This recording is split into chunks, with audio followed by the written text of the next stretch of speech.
I know what I'm about to tell you sounds like a transgression, and perhaps it island. But, you see, not all mischief is born of malice. Sometimes, what they call sin tastes like freedom, and I understand that. It all began when my mother's new husband, Mr. Bian Davenport, came to live with us at Redgrave House, an estate inherited from an old great-uncle, secluded among green hills and eternal mists, a few miles from Windermere. Bian was a man with a rigid posture, refined manners, and a perfume that didn't suit the countryside, a scent of light, tobacco, amber, and something else I can't name, but that made me uneasy inside. He arrived with a polished wooden cane, a bouquet of lavender for my mother, and a small envelope addressed to me with a satin bow and a delicately handwritten note for when you want to pamper yourself. I was disconcerted, but who would refuse an allowance wrapped in courtesy, especially from a man who took such pains to appear impeccable? At first, I found it curious, even amusing. He hid small sums of money in my belongings, between the pages of my diary, in my apron pocket, among the lace of a forgotten petticoat. Always with a subtle message. Buy that French cocoa chocolate. You deserve that pearl brooch. Don't tell your mother. Signed with a curious scrawl. A drawn wink. It was a little game, and I made a point of acting out the surprise loud and clear. Well, look what I found. From the other room, he whistled, and my mother laughed, but I no longer knew whether to laugh on the outside or on the inside. He was the kind of man who carries gravity even in silence. A railroad engineer, he wore starched suspenders, always polished boots, and his hair combed with wax. Everything about him was clean, neat, and yet I knew that behind that restrained gaze lay a desire on a leash. And it was one weekend when my mother left to visit her sister in London that everything changed. "I'll be back Sunday night, my dear," she said as she closed the carriage door. I was alone with him. A rainy Saturday, the fireplace crackling in the living room, and a bottle of wine left forgotten, as if unwilling to provoke, but eager to be provoked. In the evening, I heard his footsteps echoing in the wooden hallway. He appeared at my bedroom door, nightgown open to his chest, glass in hand, eyes deliberately weary. "Is it locked?" he asked in a warm voice. "It depends on who wants to come in," I replied, without looking away. He smiled at the corner of his mouth, one of those smiles that slowly creeps in, like sweet poison in the blood. He sat on the edge of the bed uninvited, as if already familiar with the territory. "Did you use the money last time?" he asked. His eyes weren't on my face. They were on my legs stretched out under the blanket. "I did. I bought a new bathing suit. Want to see?" The sentence slipped out before I could stop it. There was something in the air that made the forbidden seem like poetry. I got up slowly and walked to the closet. The shirt he wore rose up on his back, and I knew he was watching. I picked up the garment and turned it over, holding it like a revealed secret. "This is it." He didn't look at the fabric, he looked at me. "Beautiful," he murmured. "Do you want to see me with him?" The question floated between us like smoke. He set the glass on the nightstand. He took 2 steps, enough for my breath to change. "Do you know what you're doing?" His voice came low, close to my neck. "I do. Do you?" He locked the door. The click of the lock sounded like a dull thunderclap. My heart beat in time with the rain outside, and when he approached, the whole world seemed to fall silent. The first caress was on the side of my thigh, a firm, calculated touch. My skin responded with a shiver, and his mouth came like a wet promise, soft and resolute. A hand crept up under my shirt, tracing forgotten paths. He lifted me off the floor as if I were made of lace, and laid me down with precision on the bed. "If your mother finds out," he whispered between kisses. "She won't know," he said, "if you know how to shut up." He laughed, a hoarse, dangerous laugh. Then he kissed me hungrily, a kiss that already existed before it happened. That night, he was no longer my mother's husband. He was my secret, my mistake, my vice.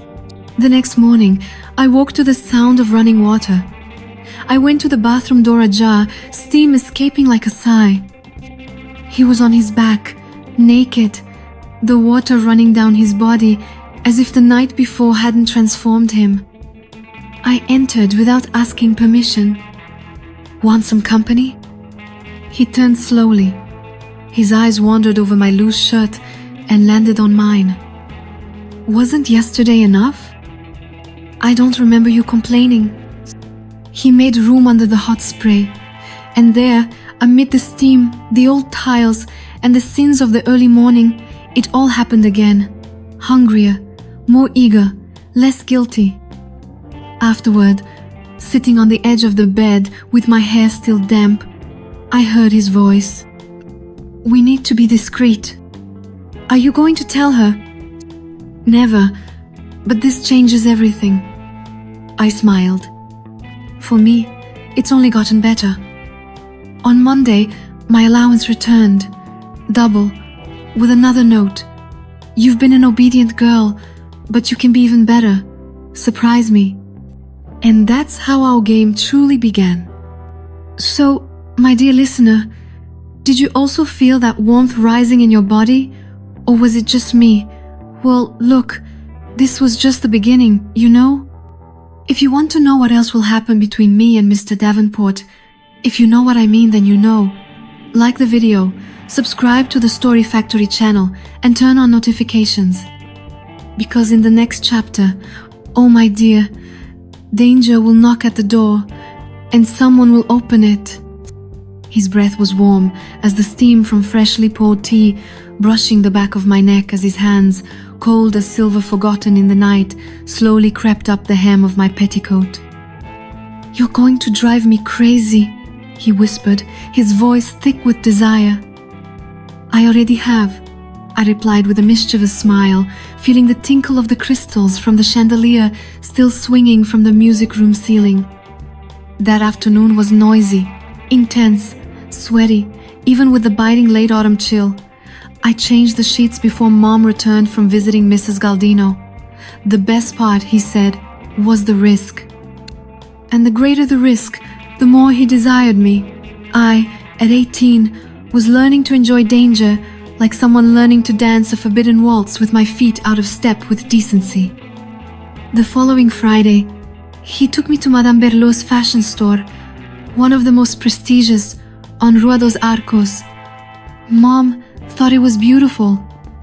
"You really are a gentleman," she said, squeezing his arm. I almost laughed.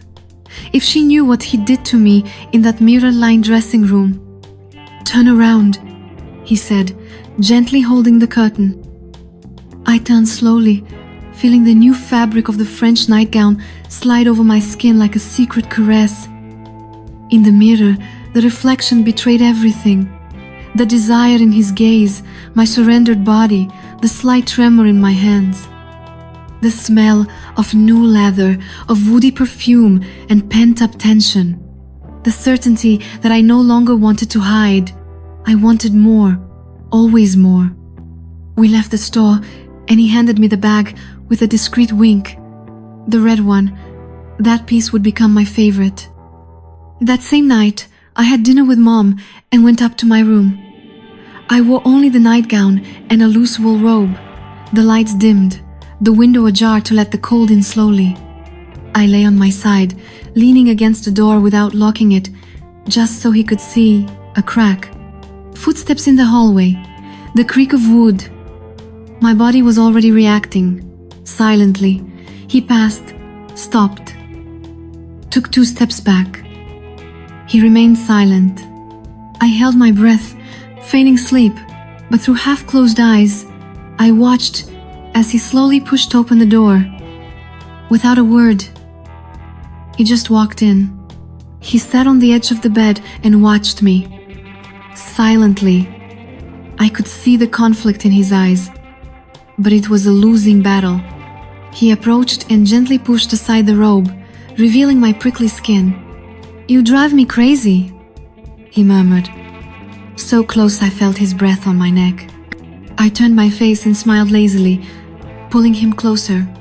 "Then go crazy with me." It was slow. It was intense. The kind of surrender you only allow yourself when you're fully aware it's wrong, and yet you do it. Because your body wants it. Because desire has already won. The next morning, he left more than just an envelope of letters. On my desk sat a small velvet box containing a white gold necklace and a note in his handwriting. "You're dangerous, but I'm addicted to danger." I smiled to myself. I wore the necklace to breakfast, and Mom didn't even notice. On Sunday, she mentioned a trip to Vitoria for a Catholic women's conference. 3 days away, 3 nights, just for us. As soon as she turned her back, cup in hand, he glanced at me across the table. A slow, mischievous smile, like an indecent poem whispered in the sacristy. I responded with another smile, chewing on a piece of bread as if disguising my sin. It was no longer just a secret affair, it was a ritual, and me, increasingly involved. He began to tease me in other ways. Instead of envelopes of money, he began leaving hidden notes, one inside a soapbox, another sewn into the hem of a dress. Today, at 5 p.m., wearing that blue dress, with nothing underneath. Coming to my room at 2 in the morning, I want to see if you obey. And I did, because the game was exciting. It was my secret world, and it gave me pleasure to know that I was the center of a man like him's lack of control. The girl who once asked permission for everything now dictated the rules in a game of sensual adultery. She looked at me in the mirror and barely recognized me. One day, Mom went to the beauty salon. I was left alone with him in the living room. I wore a tight white blouse with no corset underneath. I lay on the rug, pretending to look for an earring. He walked by with a cup of coffee, stopped, and stared at me. "Did you lose something?" he asked. "I still haven't found it," I replied, arching my back intentionally. "Maybe I can help," he said, crouching down beside me. And his help was direct. His hand slid unceremoniously down my thighs, burning like a hot iron. "You like to tease," he whispered. "I like to see how far you'll go." And he did.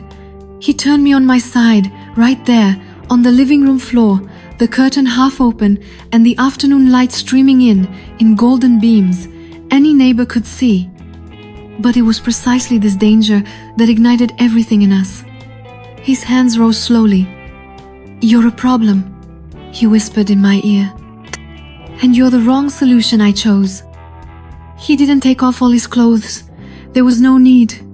He turned me over and made me feel every inch of the dominance he thought he had over me. But the truth, I was the one who dominated. After that, he began sending me encrypted messages and notes delivered by servants. When he said, "Tea at 7 p.m., I knew what he meant, waiting for me in silence, candle lit, dressed only in my red nightgown. When he said, "Dinner at 10 p.m., I was supposed to be naked under the hot bath water. We began to live a secret affair in broad daylight, disguised as domestic routine, a lingering touch as he handed me a knife, a more intimate whisper when no one was looking. And the day before Mom's trip, I left a note stuck on the mirror in their bedroom. "I've already chosen the nightgown. Now choose the place." He responded with a note under my pillow. "Living room, sofa, tomorrow, candle lit, table set only out of habit." The next night, I put on that red nightgown, a light robe, perfume behind my ears, between my breasts, just the way he liked it. I sat on the sofa as agreed. The lights were dim. My body was aflame. My heart was racing. He descended slowly.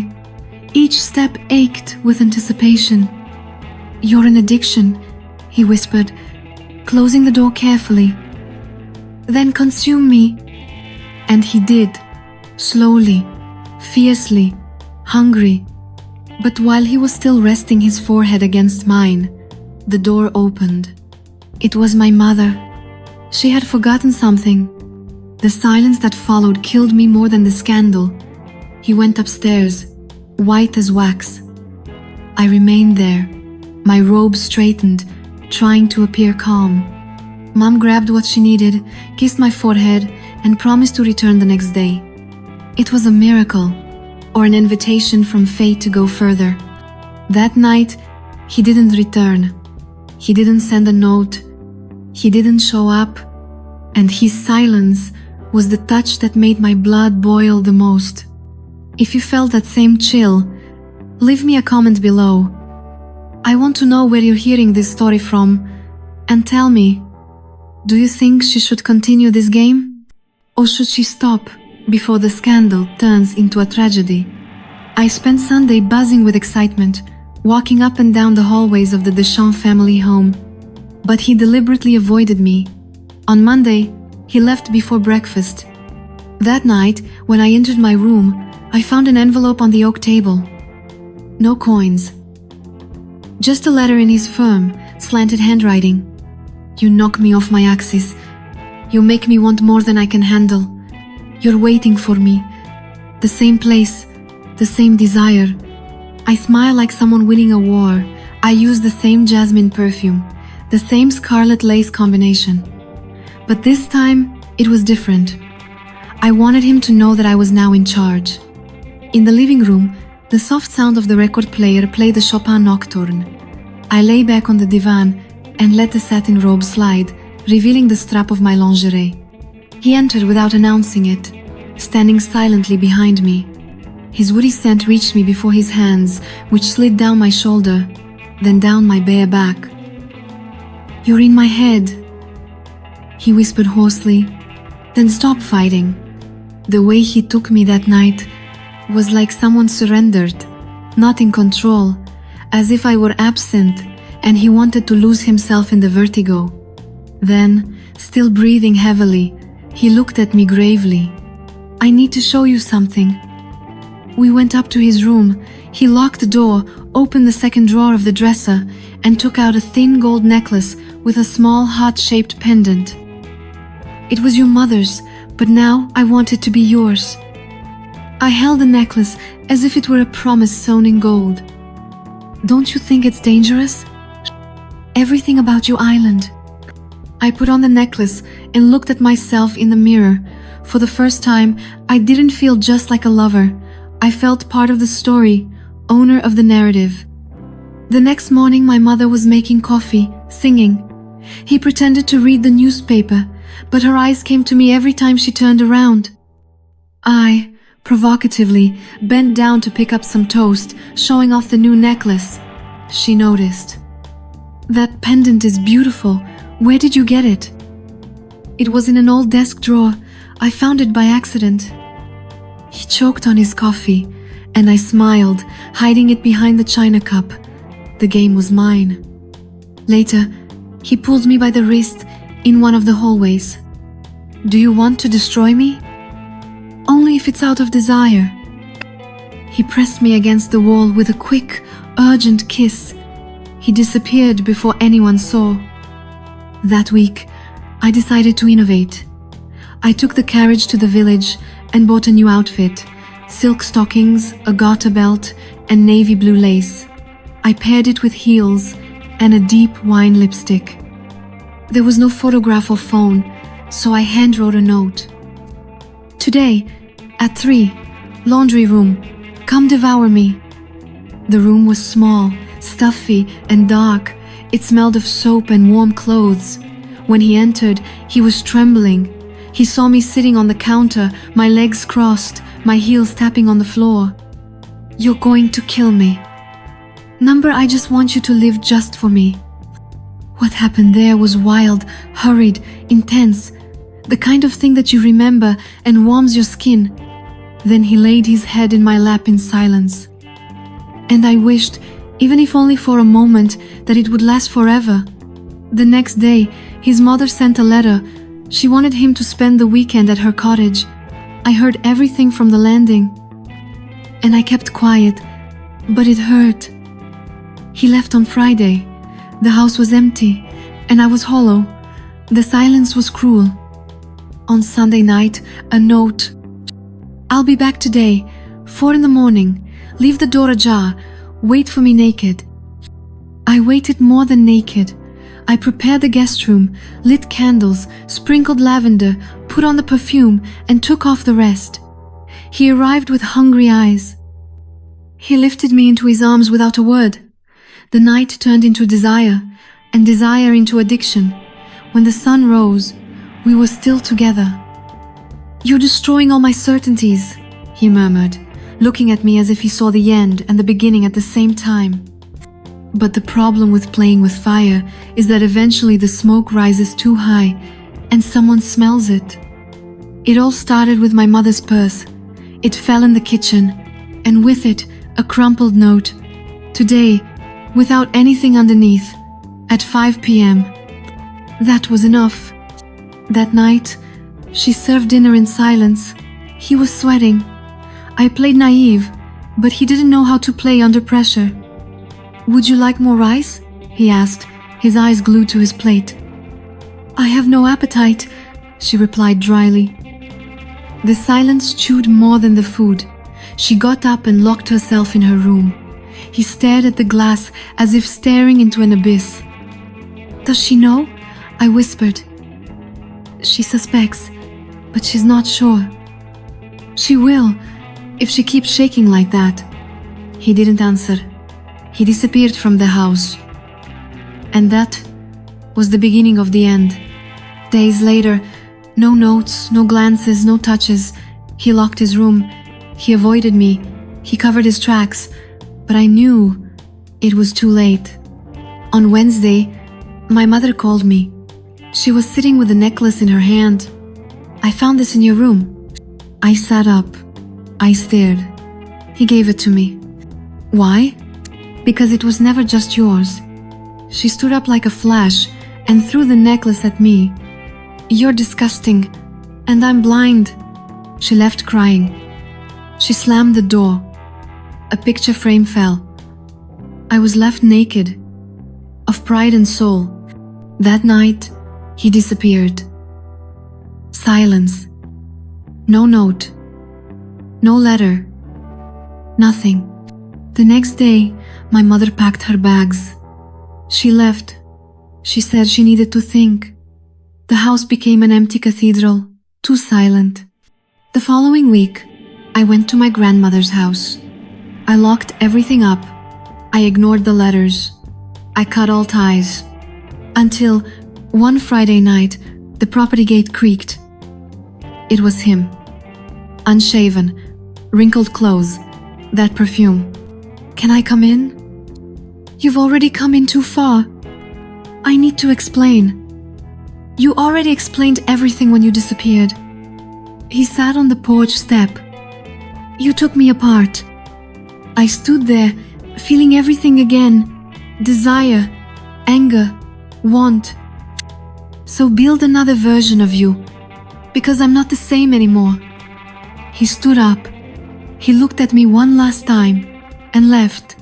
This time, forever. 2 months later, my mother returned. We pretended nothing had happened. Life went on, or pretended to. But sometimes, I wake up to his scent on the sheets. Or I stumble over an old note, and I remember. The touch, the risk, the game. And even knowing how much that devastated me, a part of me still smiles. Because I wasn't just a daughter, I was the woman who made him forget all the rules. For a while, that was more than enough. And that's it for today. If you've made it this far, please comment where you're watching from. It was a pleasure sharing this story with you. And now tell me, would you have the courage to experience something like this? I really want to read your thoughts. Like, subscribe, and hit the bell for more stories like this. See you in the next video.